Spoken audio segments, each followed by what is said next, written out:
आपण नेहमी असा विचार करतो की वाढत्या वयासोबत व्यक्ती निरोगी आहे की आजारी हे केवळ डॉक्टरांच्या क्लिनिकमध्ये जाऊन रक्ताच्या चाचण्या किंवा इतर वैद्यकीय रिपोर्ट काढल्यावरच समजते. परंतु आधुनिक वैद्यकीय शास्त्र असे सांगते की मानवी शरीर हे एका अत्यंत प्रगत यंत्रासारखे काम करते. कोणताही आजार जसा आधीच इशारे देतो तसेच तुमचे शरीर आतून 100% निरोगी आणि तंदुरुस्त असेल तर ते स्वतःहून अत्यंत स्पष्ट पुरावे देत असते. विशेषतः वयाची साठी ओलांडल्यानंतर जेव्हा प्रत्येक लहान मोठ्या त्रासाला वृद्धापकाळाचे लक्षण मानले जाते तेव्हा काही अत्यंत गुप्त आणि कमी चर्चेत असलेली लक्षणे हे सिद्ध करतात की तुमचे जैविक वय म्हणजेच बायोलॉजिकल एज हे तुमच्या कागदावरील वयापेक्षा कित्येक पटींनी लहान आहे. आजच्या ह्या अत्यंत विशेष आणि शास्त्रीय व्हिडिओमध्ये आपण अशा 9 ठोस लक्षणांबद्दल सविस्तर चर्चा करणार आहोत जे जर तुमच्यात किंवा तुमच्या घरातील ज्येष्ठांमध्ये दिसत असतील तर समजून जा की तुमचे हृदय, मेंदू, यकृत आणि संपूर्ण शरीर अजूनही एखाद्या तरुणासारखे मजबूत आहे. चला तर मग कोणताही वेळ न वाया घालवता या आरोग्यदायी आणि जीवनरक्षक माहितीला सुरुवात करूया.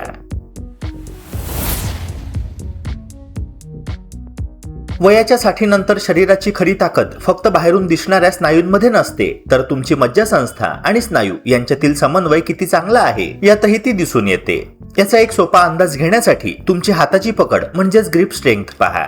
तुम्हाला बाटलीचे घट्ट झाकण सहज उघडता येते का?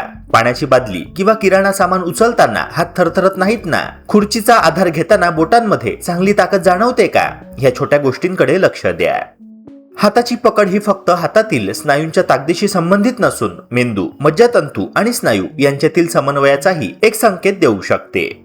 मात्र मजबूत ग्रीप म्हणजे हृदय पूर्णपणे निरोगी असल्याचा किंवा स्ट्रोकचा धोका निम्मा असल्याचा निश्चित पुरावा उपलब्ध नाही. तरीही वयानुसार पकडीत अचानक किंवा सातत्याने घट जाणवणे, वस्तू हातातून वारंवार निसटणे किंवा एका हाताची ताकद दुसऱ्यापेक्षा कमी होणे याकडे दुर्लक्ष करू नका. कारण शरीरातील ताकद आणि हालचालींमध्ये झालेला असा बदल वेळेत लक्षात आल्यास त्यामागील कारणाची तपासणी करता येते. आता दुसरा संकेत तुमच्या शरीराच्या तापमान नियंत्रित करण्याच्या क्षमतेशी संबंधित आहे. म्हणजे शरीराला गरजेनुसार घाम येतो का? तुम्ही थोडे वेगाने चाललात, घरातील एखादे काम केले किंवा काही वेळ जिना चढलात आणि परिस्थितीनुसार कपाळावर किंवा पाठीवर घामाचे थेंब आले तर ही तुमच्या शरीराची नैसर्गिक शीतकरण प्रक्रिया सक्रिय असल्याचे लक्षण असू शकते. घाम येण्यामागे ऑटोनॉमिक नर्वस सिस्टीम आणि स्वेदग्रंथी महत्वाची भूमिका बजावतात. वय वाढल्यानंतर काही लोकांमध्ये घाम निर्माण करण्याची क्षमता कमी होऊ शकते. त्यामुळे विशेषतः उष्ण हवामानात शरीराचे तापमान नियंत्रणात ठेवणे अधिक कठीण होऊ शकते. मात्र घाम जास्त येणे म्हणजे शरीरातून विषारी पदार्थ बाहेर पडत आहेत असे समजणे चुकीचे आहे. घामाचे मुख्य कार्य शरीर थंड ठेवणे हे आहे. उलट नेहमीच्या तुलनेत अचानक खूप कमी घाम येणे, उष्ण वातावरणातही घाम न येणे, चक्कर येणे, अशक्तपणा किंवा शरीर खूप गरम होणे अशी लक्षणे जाणवत असतील तर ती गंभीरपणे घ्या. विशेषतः उन्हाळ्यात पुरेसे पाणी पिणे, अतिउष्ण वातावरणात दीर्घकाळ राहणे टाळणे आणि शरीराच्या संकेतांकडे लक्ष देणे अत्यंत महत्त्वाचे आहे. तिसरा संकेत म्हणजे सकाळी उठल्यानंतर सांध्यांमध्ये जाणवणारा कडकपणा किती वेळ टिकतो. वय वाढल्यानंतर काही काळासाठी गुडघे, कंबर, खांदे किंवा बोटांचे सांधे थोडे जड वाटणे सामान्य असू शकते. पण अंथरुणातून उठल्यानंतर थोडे चालणे, हातपाय हलवणे किंवा दैनंदिन हालचाल सुरू केल्यानंतर हा कडकपणा पटकन कमी होत असेल तर तो तुलनेने आश्वासक संकेत असू शकतो. मात्र ह्याचा अर्थ सांध्यांमध्ये भरपूर सायनोव्हियल फ्लुइड आहे किंवा कुर्च्या आणि अस्थिबंधने निश्चितपणे पूर्णपणे निरोगी आहेत असा थेट निष्कर्ष काढता येत नाही. उलट सकाळची अकड वारंवार 30 मिनिटांपेक्षा जास्त काळ टिकत असेल, सांधे सुजत असतील, सतत वेदना होत असतील किंवा हालचालींची क्षमता कमी होत असेल तर डॉक्टरांचा सल्ला घेणे योग्य ठरते. त्यामुळे साठीनंतर आरोग्य तपासताना केवळ वजन किंवा बाह्यरूप पाहू नका. तुमची पकड, शरीराची तापमान नियंत्रित करण्याची क्षमता आणि सकाळच्या हालचालींमधील सहजता यांसारख्या दैनंदिन संकेतांकडेही लक्ष द्या. हे संकेत स्वतःमध्ये कोणत्याही आजाराचे निदान करत नाहीत, पण शरीरात काही बदल होत आहेत का हे वेळेत जाणून घेण्यासाठी नक्कीच उपयोगी ठरू शकतात.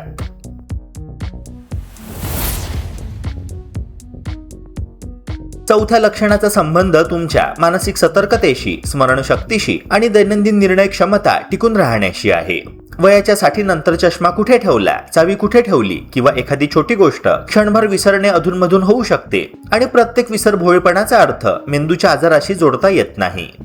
मात्र रोजच्या जीवनातील महत्त्वाच्या गोष्टी व्यवस्थित लक्षात राहणे हा नक्कीच चांगला संकेत आहे. उदाहरणार्थ, आज कोणता वार आहे, कोणत्या वेळी औषध घ्यायचे आहे, बाजारात किती पैसे खर्च झाले, काल कोणाला भेटलात किंवा अनेक वर्षांपासून ओळखीच्या व्यक्तीचे नाव काय आहे, ह्या गोष्टी सहज आठवत असतील तर तुमची दैनंदिन स्मरणशक्ती आणि मानसिक कार्यक्षमता चांगली असल्याचे दिसून येते.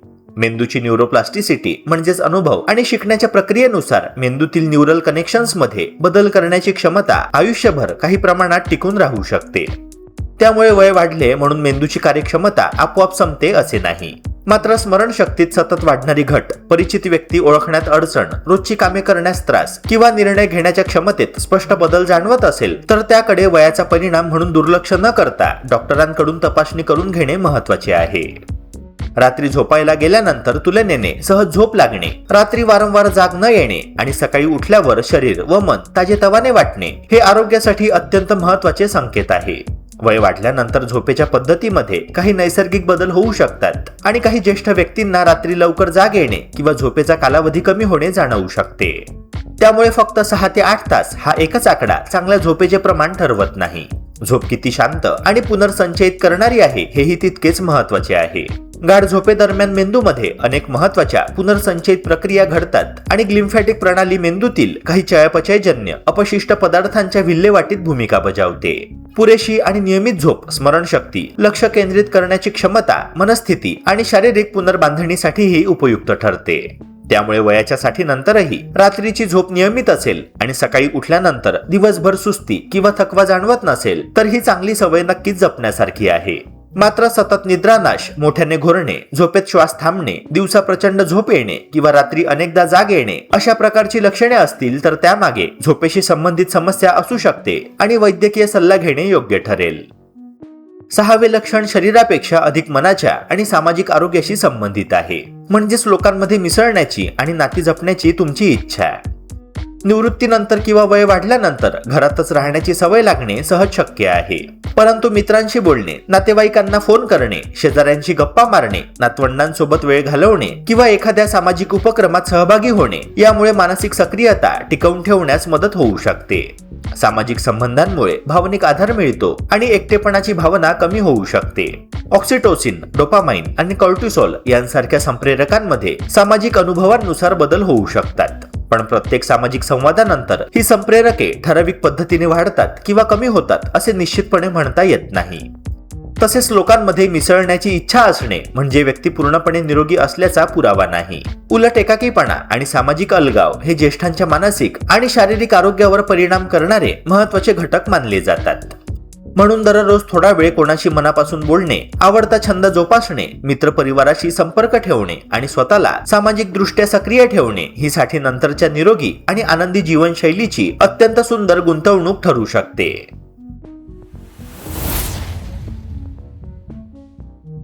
7वे अत्यंत महत्त्वाचे लक्षण म्हणजे दररोज सकाळी कसल्याही औषधांशिवाय पोट व्यवस्थित साफ होणे आणि पचनसंस्था सुरळीत असणे. आपल्या शरीरातील 60 ते 70% प्रतिकारशक्ती ही आपल्या आतड्यांमध्ये वसलेली असते. वयानुसार पचनशक्ती मंदावणे, बद्धकोष्ठता होणे किंवा सतत गॅस होणे अशा प्रकारच्या समस्या सामान्य होतात. परंतु जर तुम्हाला रोज सकाळी पोट साफ होण्यासाठी कोणत्याही चूर्णाची किंवा गोळ्यांची गरज पडत नसेल आणि सात्विक आहार पचवणे सहज शक्य होत असेल तर तुमच्या आतड्यांतील गुड बॅक्टेरिया म्हणजेच मायक्रोबायोम अत्यंत मजबूत स्थितीत आहे. पचन संस्था उत्तम असणे याचा अर्थ असा की तुम्ही खाल्लेल्या अन्नातील पोषक तत्वे, जीवनसत्वे आणि खनिजे तुमचे शरीर पूर्ण क्षमतेने शोषून घेत आहे. 8वे लक्षण म्हणजे तुमच्या डोळ्यांतील नैसर्गिक स्वच्छ चमक आणि डोळ्यांचा पांढरा भाग पूर्णपणे पांढरा आणि डागरहित असणे. वाढत्या वयासोबत डोळे फिके, पिवळसर किंवा लालसर दिसू लागतात, जे यकृताचे आजार, पचनाची बिघाड किंवा रक्तातील हिमोग्लोबिनच्या कमतरतेचे संकेत असतात.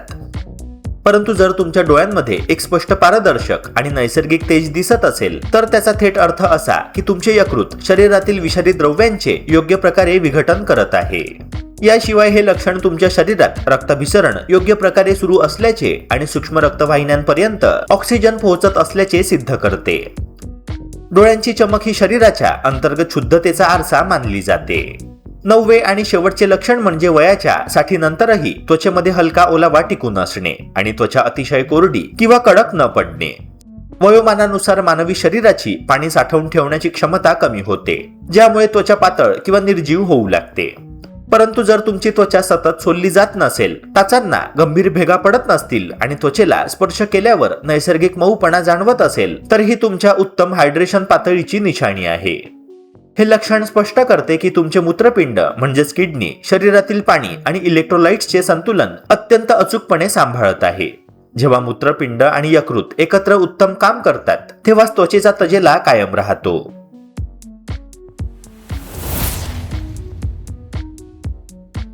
आता या सर्व 9 लक्षणांचा एकत्रित आढावा घेतल्यानंतर आपल्याला हे लक्षात येतं की निरोगी राहणे म्हणजे केवळ रुग्णालयाची पायरी न चढणे नव्हे, तर आपल्या शरीराने आतून दिलेल्या या 9 सकारात्मक संकेतांचा अनुभव घेणे आहे. जर तुमच्यात हाताची मजबूत पकड, योग्य वेळी घाम येणे, सांध्यांची लवचिकता, तीव्र स्मरणशक्ती, गाढ झोप, सामाजिक ओढ, उत्तम पचनशक्ती, डोळ्यांतील चमक आणि त्वचेचा तजेला या 9 पैकी 5 किंवा 6 लक्षणे जरी उपस्थित असतील, तर तुम्ही आजच्या काळात अत्यंत सुदैवी आणि शारीरिक दृष्ट्या सुदृढ आहात. ही सर्व लक्षणे दर्शवतात की तुमचे सर्व प्रमुख अवयव म्हणजेच हृदय, मेंदू, यकृत, मूत्रपिंड आणि पचनसंस्था अत्यंत ताळमेळाने कार्यरत आहे. ही 9 लक्षणे आयुष्यभर अशीच टिकवून ठेवण्यासाठी तुम्हाला काही सोप्या पण अत्यंत प्रभावी जीवनशैलीच्या नियमांचे पालन करणे आवश्यक आहे. दररोज सकाळी किंवा संध्याकाळी किमान 30 मिनिटे हलका व्यायाम किंवा वेगाने चालण्याचा सराव करा, ज्यामुळे संपूर्ण शरीरातील रक्ताभिसरण गतिमान राहते.